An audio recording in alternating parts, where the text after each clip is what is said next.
9월 초에 부산에서 중학생 딸이 자가격리를 위반한 엄마를 경찰에 직접 신고한 사건이 발생했습니다.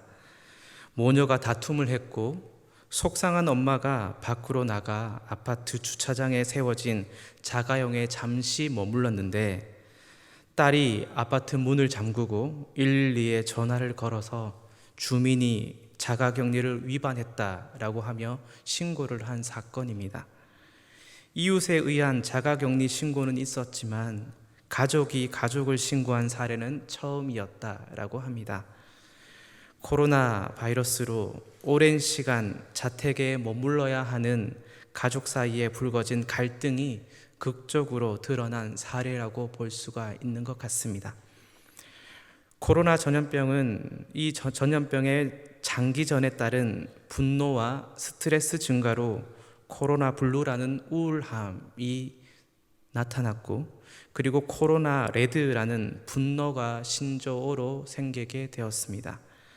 평범한 일상이 사라지고 직장과 학교, 취미 생활에 큰 지장을 초래하는 코로나 사태가 지속되자 단기적인 우울감을 넘어서 분노와 공포가 번지고 있는 것입니다. 며칠 전 일본에서는 우리나라에 도움의 손길을 요청했는데요. 올해 7월 달 이후 일본에서 자살을 하는 수가 많아졌는데 그 중에 여성의 수가 작년 대비 40%가 증가하여서 6월 달에 501명, 7월 달에 645명, 8월 달에 650명으로 꾸준히 증가하고 있다라고 합니다. 우리나라에서도 3월 달부터 여성들의 자살 숫자가 늘어나면서 지난해 상반기보다 7%가 증가한 1942명의 여성이 올 상반기에 자살을 했다라고 합니다. 우리나라는 이 문제를 심각하게 받아들이고 원인 분석과 대책을 마련하고 있는데 일본은 우리나라의 이런 분석과 대책에 대해서 조언을 구하려고 우리에게 도움을 요청한 것입니다. 불안, 우울, 분노, 공포, 그리고 자살. 서울대학교 보건대학원 유명순 교수는 이런 감정을 분석하면서 작년에 울분이라는 단어를 사용을 합니다. 울분은 이렇게 정의할 수 있습니다. 우선은 굉장히 부당한 취급이나 부당한 결정에서 비롯되는 분노감이 생기게 됩니다. 그런데 그 부당함이 억울한 거예요. 그러니까 복수하고 싶고 그대로 당한 만큼 되돌려주고 싶은 마음이 생기게 됩니다. 하지만 자기의 처지와 자기의 위치를 볼 때 지금 할 수 있는 것이 아무것도 없고 많지 않기에 스스로 좌절이나 무력감이 생기게 되는 것입니다. 그리고 이러한 좌절감과 무력감으로 인해 내가 왜 거기에 갔을까? 나는 그때 왜 그것밖에 못했을까? 자기를 책망하고 자기를 비난하고 서럽고 속상하고 쓰라린 감정이 함께 생기게 되는데 이것을 울분이라고 정의합니다. 울분이 생기는 가장 근본적인 사회적 요인은 우리나라는 공정하지 않다, 우리나라는 정의롭지 못하다, 저 사람은 신뢰가 없어, 신념이 없어, 저 사람은 믿음이 가지 않아 라고 하는 이유 때문입니다. 우리나라 사람들은 무엇 때문에 또 누구로 인해서 가장 많은 울분이 생기게 될까요? 연구 결과 가장 많은 부류가 정부와 고위공직자에 대한 울분입니다. 특히 고위공직자는 빠른 사회의 변화를 따라가지 못하고 스스로 정의와 공정을 말하지만 그것이 남을 평가하는 수단이기는 하지만 자신들에게는 제대로 적용하고 있지 않기 때문에 그렇습니다. 그래서 울분이 줄어들려면 사회가 신뢰를 주어야 하고 사회가 공정해야 하며 사회가 정의로워야 하는 것입니다. 사회뿐이겠습니까?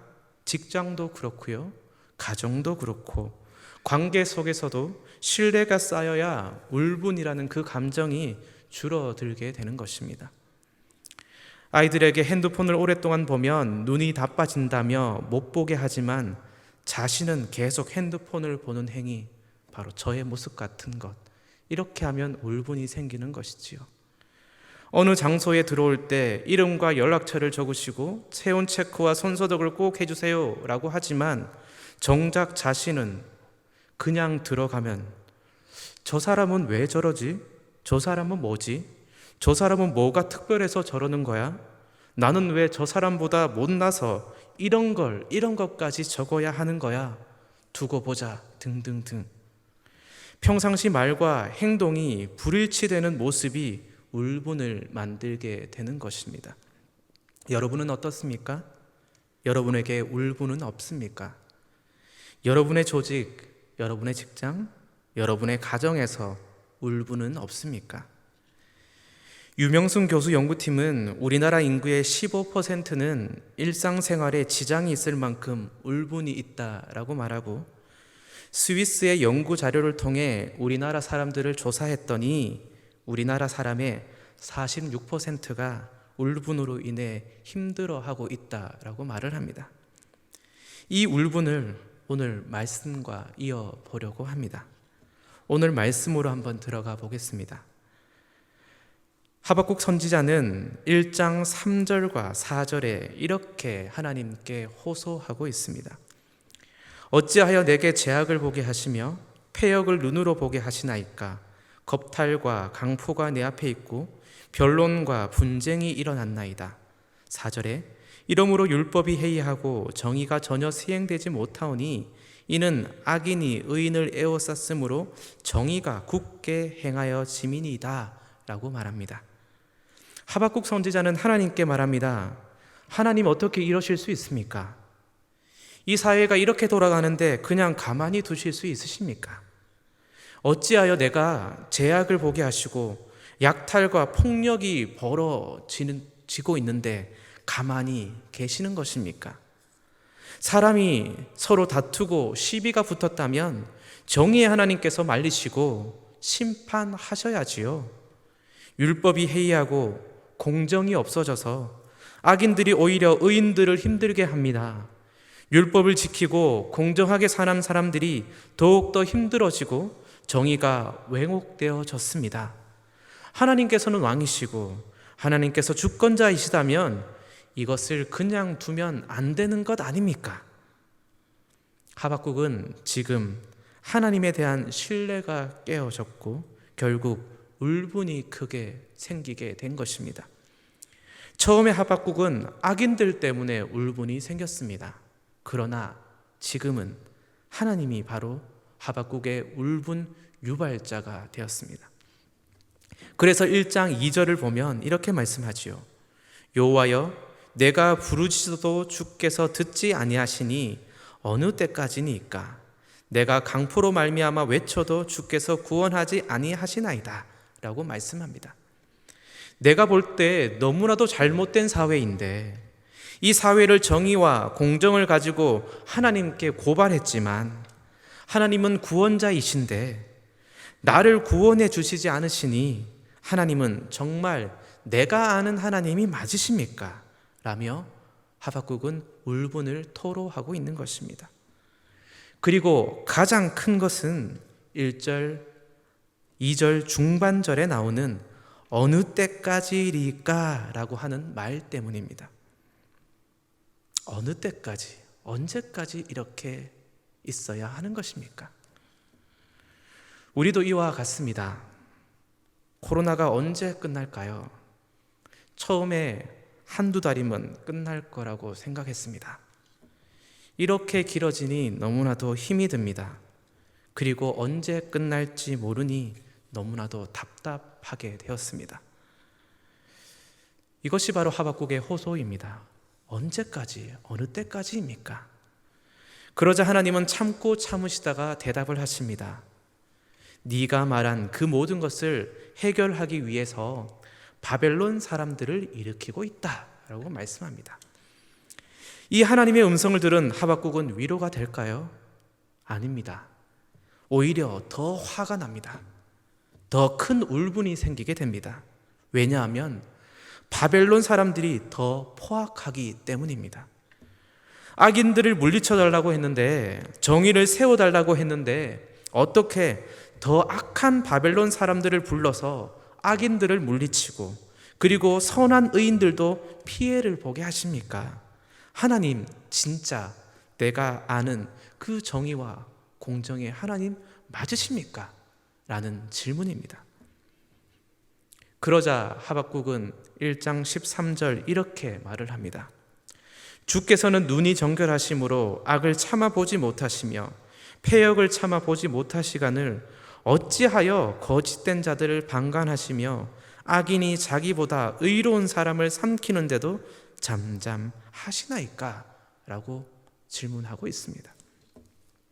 하박국의 모습, 하박국의 호소, 하박국의 울분, 이것은 지금 사회를 향한, 우리의 삶을 향한, 그리고 하나님을 향한 우리의 모습과 같지 않습니까? 하나님 어떻게 이렇게 하실 수 있습니까? 하나님 어떻게 나에게 이런 일이 일어나도록 그냥 내버려 두시는 것입니까? 하나님, 저 사람보다 내가 못난 게 뭐가 있기에 나에게만 이런 일이 일어나게 하시는 것입니까? 하나님, 코로나로 인해 힘듭니다. 하나님, 질병으로 인해 내가 너무나도 힘듭니다. 내가 왜 이런 병이 걸려야 합니까? 내가 무슨 잘못을 했기에 이런 어려움을 나에게 주시는 겁니까? 교회가 무슨 잘못을 저질렀기에 이런 핍박을 받게 하는 것입니까? 지금까지 묵묵히 기도하며 하나님의 말씀에 순종하며 살아온 믿음의 백성들에게 왜 고통과 아픔을 주십니까? 악을 이용한 자들은 저렇게 잘 사는데 왜 그들을 별하지 않으시고 나에게 이런 벌을 주시는 것입니까? 하박국의 모습은 바로 우리의 모습입니다. 그리고 이 하박국의 모습은 우리가 어떻게 해야 하는지를 또한 보여주고 있는 모습이기도 합니다. 오늘 읽었던 본문 2장 1절로 한번 가보겠습니다. 2장 1절에 이렇게 말씀합니다. 내가 내 파수하는 곳에 서며 성루에 서리라.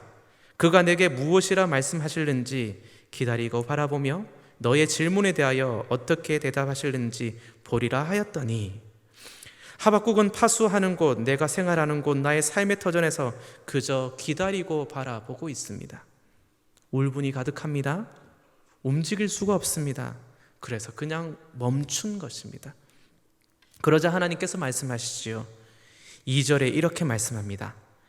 여호와께서 내게 대답하여 이르시되 너는 이 묵시를 기록하여 판에 명백히 새기되 달려가면서도 읽을 수 있게 하라 라고 말씀합니다. 달려가면서도 읽을 수 있게 하라. 우리는 삶을 살면서 가만히 있으면 안 된다라고 생각합니다. 우리는 무조건 움직여야 한다라고 생각하는 것이지요. 사도행전 20장 24절에도 이렇게 말씀하지요. 내가 달려갈 길과 주 예수께 받은 사명 곧 하나님의 은혜의 복음을 전하는 증언하는 일을 마치려 하면은 나의 생명조차 조금도 귀한 것으로 여기지 아니하노라. 내가 달려갈 길과 주 예수께 받은 사명, 우리는 무조건 달려야 한다라고 생각합니다. 달려가야 한다라는 것이죠. 처음에 말했지만 하박국이 왜 울분을 가지게 되었을까요? 왜 가지고 있을까요? 하나님에 대한 실망도 있지만 사실 그 이면에 또 이런 이유가 있습니다. 내가 달리고 싶은데, 내가 달려야 하는데, 가만히 있으면 안 되는데, 하나님의 사명을 가지고 내가 달려가는데, 그런데 달려가면서 바라보니 법칙이 이상하고 원칙이 없고 정의가 무너진 것 같고 공정이 사라졌으며 악이 의인을 이기고 의로우신 하나님이 가만히 계시니 내가 더 이상 달려갈 수 없기에 이자는 울분을 가지게 된 것입니다. 결국 문제는 달려가려고 하는 하박국에게 문제가 있는 것이죠. 무엇인가 이루려고 달리려 하는 하박국에게 문제가 있는 것입니다. 그런데 오늘 2절 말씀을 다시 한번 보면요, 너는 이 묵시를 기록하여 명백히 새기되 라고 먼저 말씀하고 있습니다. 내가 말하는 것, 내가 이야기하는 것, 이것을 판에 명백히 새겨라 라고 말씀하시는 것이죠. 달려가면서 새길 수 있을까요? 움직이면서 새길 수가 있을까요? 오늘도 입장하면서 교회에 들어오면서 아마 이름을 다 적으셨을 겁니다. 연락처도 적고 사인도 하고 손소독도 하고. 코로나로 인해 이름과 연락처를 적은 교인들의 출입자 명단을 제가 한번 정리해 본 적이 있습니다.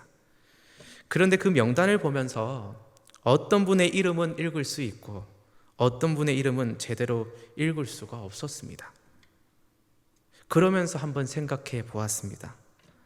빠르게가 아니라 천천히 한자 한자 이름을 적으신 분의 글씨는 명확하게 읽을 수 있구나. 빠르게 움직이며 글씨를 쓴다면 제대로 쓸 수가 없습니다. 글씨를 쓰더라도 무슨 말인지 알 수가 없습니다. 그러면 어떻게 해야 할까요? 멈추어야 합니다. 멈춤이 필요합니다. 가만히 멈추어 서서 글씨를 써야 합니다. 몸도 멈추지만 마음도 함께 멈추어야 하는 것입니다. 울분이 가득한 하박국은 어떻게 했을까요? 2장 1절의 말씀으로 다시 한번 보겠습니다. 내가 파수하는 곳에 서며 성로에 서리라. 그가 내게 무엇이라 말씀하실는지 기다리고 바라보며. 하박국은 자신의 삶의 터전에 멈추어 섰습니다. 코로나로 인해 우리의 삶은 멈추었습니다. 빨리 하던 일들이 멈추었습니다. 내가 진행하던 일들이 멈추었습니다. 달리게 하던 일들이 멈춘 것이죠. 어딘가로 가고 싶지만 어쩔 수 없이 멈추게 되었습니다. 그러면 이 멈춤이라는 것은 무엇일까요? 울분을 가진 하박국이 파수하는 곳에 서며 내가 무엇이라 말씀하실는지 기다리고 바라보는 것처럼 우리의 멈춤은 하나님을 바라보는 것입니다. 바라보는 시간입니다. 그리고 멈추어 하나님을 바라보면 우리는 하나님 안에 머물게 되는 것입니다. 열심히 달리는 것보다 멈추어 하나님을 바라보며 그 안에 머무는 것을 하나님은 기뻐하시는 것이지요.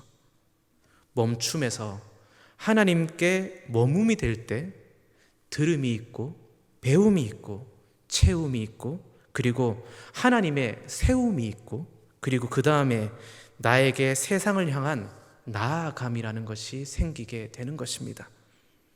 하박국을 한번 보십시오. 울분으로 멈추고 그리고 바라보며 머물렀더니 하나님께서 말씀하십니다. 명백히 새겨라. 말씀을 새기는 것이 무엇입니까? 바로 들음이지요. 그리고 배움이지요. 그리고 채움이지요. 이 채움이 충만해질 때 어떻게 됩니까? 달려가는 나아감이라는 것이 생기게 되는 것입니다. 4절의 말씀을 한번 보십시오. 보라, 그의 마음은 교만하며 그 속에서 정직하지 못하나 의인은 그의 믿음으로 말미암아 살리라. 멈추고 머무르고 듣고 배우고 채우고 충만해질 때 달려가며 나아가게 되는데 이 나아감은 바로 믿음으로 나아가게 되는 것입니다. 그리고 달려가면서도 읽을 수 있게 되는 것이지요. 이 4절을 어떤 번역본에는 이렇게 번역을 합니다. 그것을 읽는 자가 달려갈 것이다. 그것을 읽는 자가 달려갈 것이다.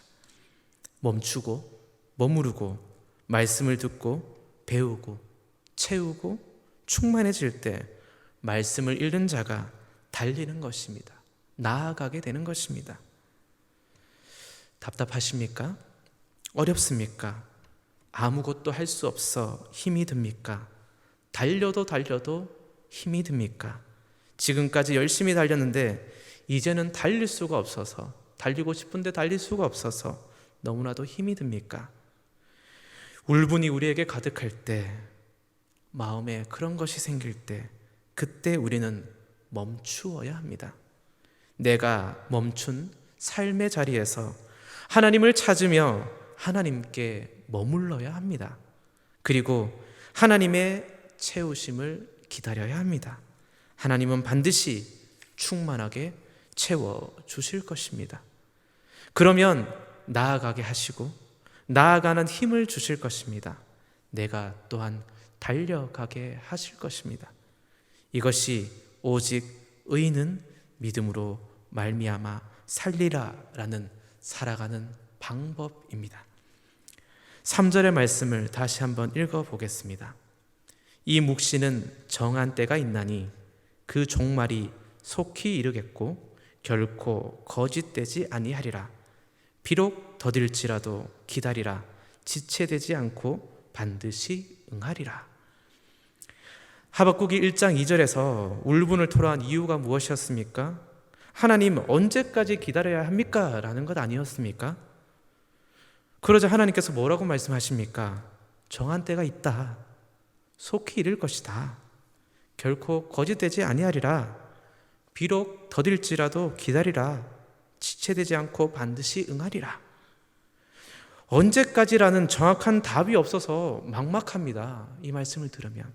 하지만 멈추고 하나님께 머물렀더니 하나님의 말씀이 들리고 그때그때 들리게 되고 그것이 충만하게 채워지게 되고 언제까지일지 모르지만 나아갈 수 있게 되는 것입니다. 왜냐하면 믿음으로 살기 때문에 그렇습니다. 하나님으로 인해 살 수 있기 때문에 그렇습니다. 내 삶 속에 굳건히 세워진 십자가를 바라보며 예수 그리스도 앞에 멈추어서는 우리 모두가 되었으면 좋겠습니다. 그 멈춤이 있을 때 하나님 안에 머무르게 되고 그 하나님 안에 머무르게 될 때 그 가운데 들음이 있고 배움이 있고 그리고 그것을 통해서 채움이 있고 그리고 결국 나아감이 생기게 되는 것입니다. 오늘도 삶을 멈추고 이곳으로 나온 우리 모든 성도님들을 축복합니다. 오늘 이 시간 하나님께 나아가는 복된 기도의 시간이 될 수 있기를 간절히 바랍니다. 기도하겠습니다.